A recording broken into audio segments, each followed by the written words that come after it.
तो हेलो दोस्तों, इस क्लास में आपका स्वागत है। इसमें हम लोग class 9th math chapter number 1 का पार्ट नंबर 5 को सॉल्व करेंगे। पार्ट नंबर 5 का मतलब है हम लोग पार्ट 1, 2, 3, 4 सॉल्व कर चुके हैं। उसमें टोटल 1 से लेकर 40 तक के क्वेश्चन सॉल्व कर चुके हैं, ठीक है।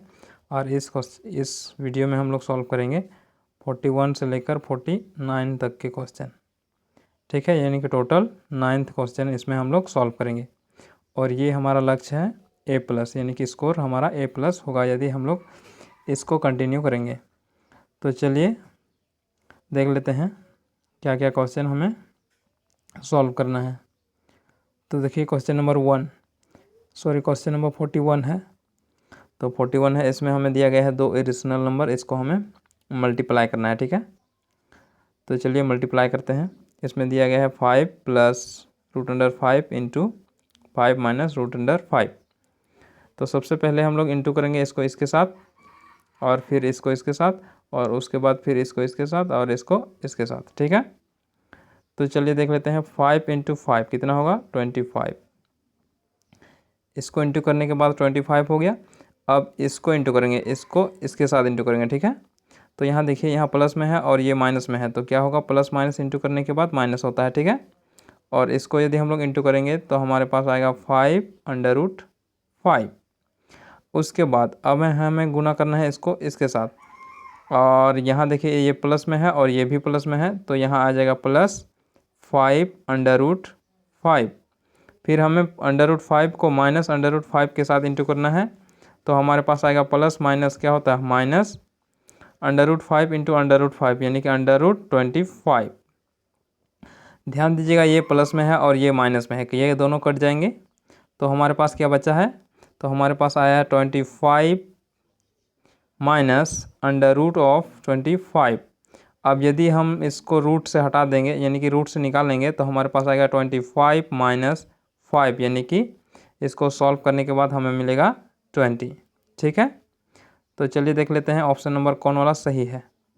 देख लीजिए हमारा आंसर कितना आया है? 20, यानी कि ऑप्शन नंबर सी सही होगा, ठीक है। चलिए अब हम लोग बढ़ते हैं अपना नेक्स्ट क्वेश्चन की ओर। तो नेक्स्ट क्वेश्चन हमारे पास है 42। इसमें कहा गया है 5√3 - 2√3, इसे हमें सॉल्व करना है। तो ध्यान दीजिए, 5√3 - 2√3, इसको यदि हम लोग सॉल्व करेंगे तो हाँ, यहाँ देखिए, यहाँ इसका मतलब क्या होता है? 5 ठो कितना है? √3 है, और यहाँ कितना है? 2 ठो √3 है।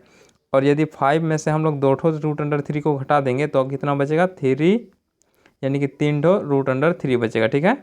तो हमारे पास ऑप्शन ए सही होगा, ठीक है, 3√3। चलिए अब हम लोग बढ़ते हैं नेक्स्ट क्वेश्चन की ओर। नेक्स्ट क्वेश्चन ये देखिए, इसमें हमें कहा गया है परिमीकरण। क्या करना है? परिमीकरण, ठीक है। तो देखिए परिमीकरण कैसे करते हैं। 1/√7 - √6, ये हमें दिया गया है। अब इसका परिमीकरण करना है तो हमें क्या करना है? इसको गुना करना है। किसके साथ गुना करना है? इसी के साथ गुना करना है, बस हमें यहाँ साइन चेंज कर देना है, ठीक है।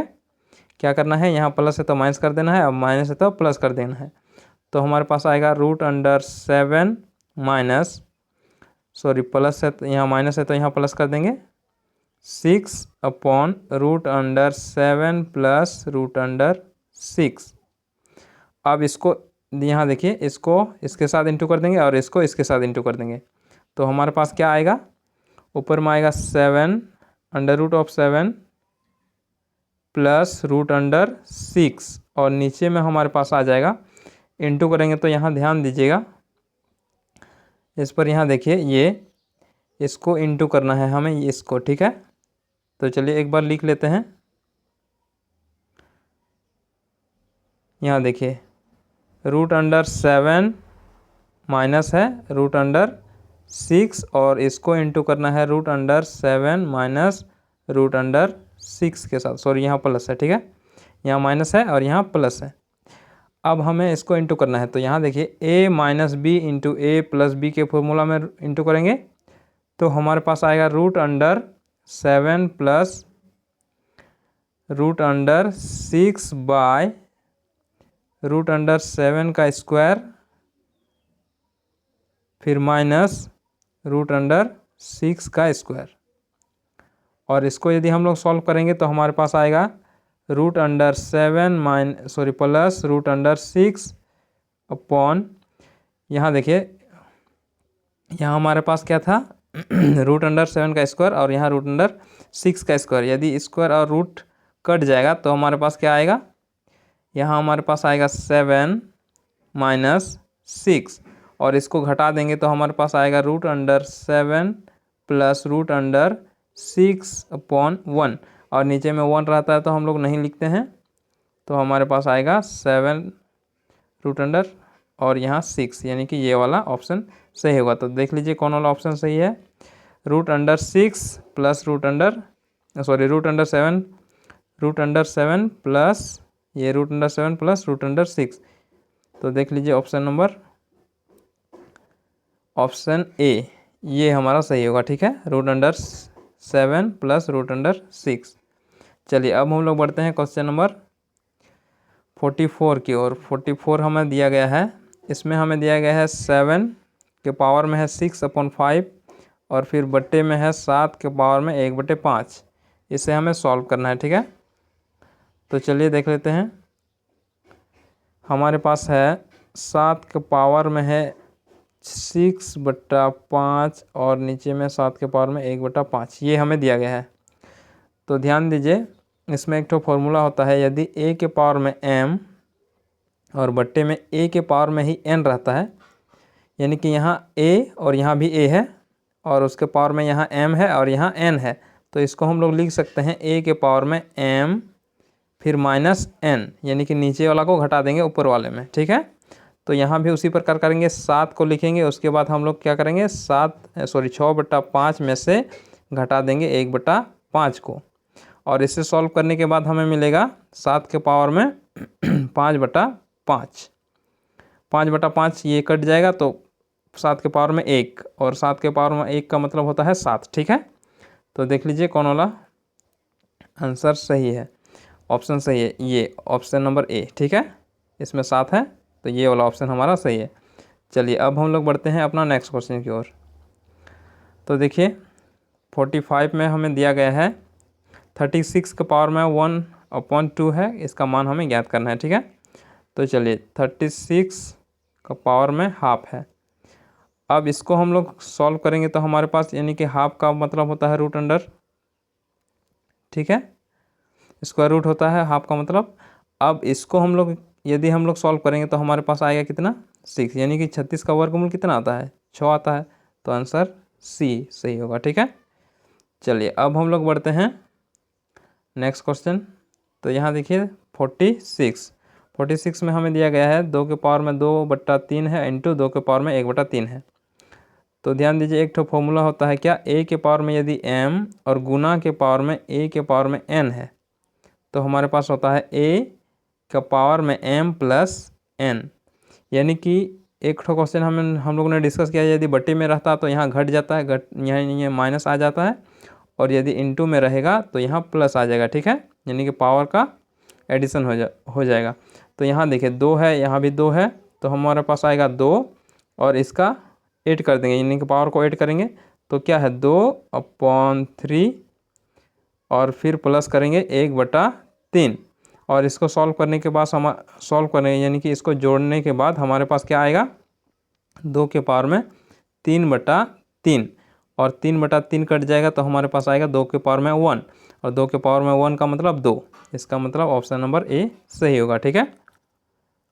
चलिए अब हम लोग बढ़ते हैं नेक्स्ट क्वेश्चन। इसमें हमें दिया गया है 17 के पावर में 2 है गुना 17 के पावर में 5 है, सेम यही वाला फॉर्मूला अप्लाई करेंगे, ये वाला, ठीक है। तो चलिए देख लेते हैं इसमें। तो इसको ऐड कर देंगे, यानी कि 17 के पावर में कितना होगा 5 और 2 कितना होता है 7, यानी कि ऑप्शन नंबर डी सही होगा, ठीक है। चलिए अब हम लोग बढ़ते हैं नेक्स्ट क्वेश्चन की ओर। तो इसमें दिया गया है 4 के पावर में 3/2 कितना है 3/2 है। तो यहाँ देखिए 4 को हम लोग लिख सकते हैं 2 के पावर में 2 और पावर में 3/2 है, ठीक है। और यदि ये पावर में पावर रहता है तो इसका क्या होता है गुना होता है, ठीक है। यानी कि यदि कोई संख्या a है, उसके पावर में m है, और उसके पावर में फिर क्या है,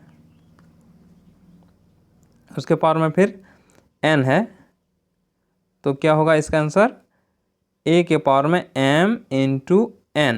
ठीक है, तो यहाँ भी इंटू हो जाएगा, ये 2 और 3/2 इंटू होगा, तो हमारे पास आएगा 3/2 इंटू 2। ये 2 को इस 3/2 के साथ गुना करेंगे तो ये और ये कट जाएगा, तो ऊपर में बचेगा 3, यानी कि 2 के पावर में कितना आया, 3।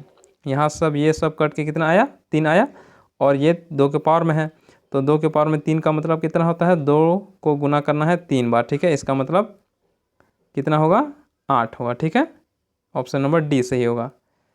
चलिए अब हम लोग बढ़ते हैं लास्ट क्वेश्चन, ये हमारा लास्ट क्वेश्चन है। ठीक है, तो इसमें हमें दिया गया है 64 1/2, 64 के पावर में हाफ है, इसका मान हमें ज्ञात करना है। ठीक है, तो 64 का मतलब होता है 64 के पावर में हाफ का मतलब होता है √64, यानी कि 64।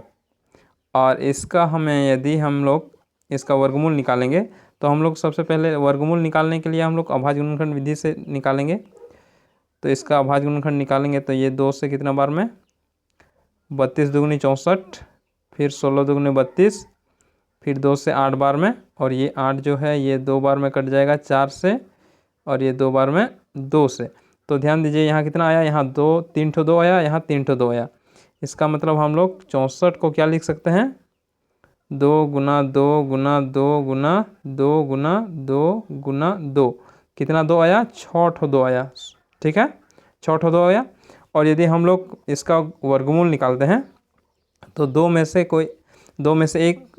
एक और इन 2 में से एक संख्या लेते हैं, तो यहाँ 2 से 1 2 निकल जाएगा, और यहाँ 2 में से 1 2, और यहाँ 2 में से 1 2, तो हमारे पास कितना आएगा, 2 दूनी 4 4 दूनी 8। ठीक है, तो इसका मतलब ये हुआ कि इसको हम लोग √64 को हम लोग लिख सकते हैं 2 गुना 2 गुना 2, और इसको इंटू करने के बाद हमारे पास आता है 8, यानी कि ऑप्शन नंबर डी सही होगा। ठीक है, तो उम्मीद करते हैं आप लोगों को समझ में आ गया होगा, और नेक्स्ट क्लास में हम लोग चैप्टर नंबर 2 स्टार्ट करेंगे। ठीक है, तो चलिए फिर मिलते हैं हम लोग नेक्स्ट क्लास में।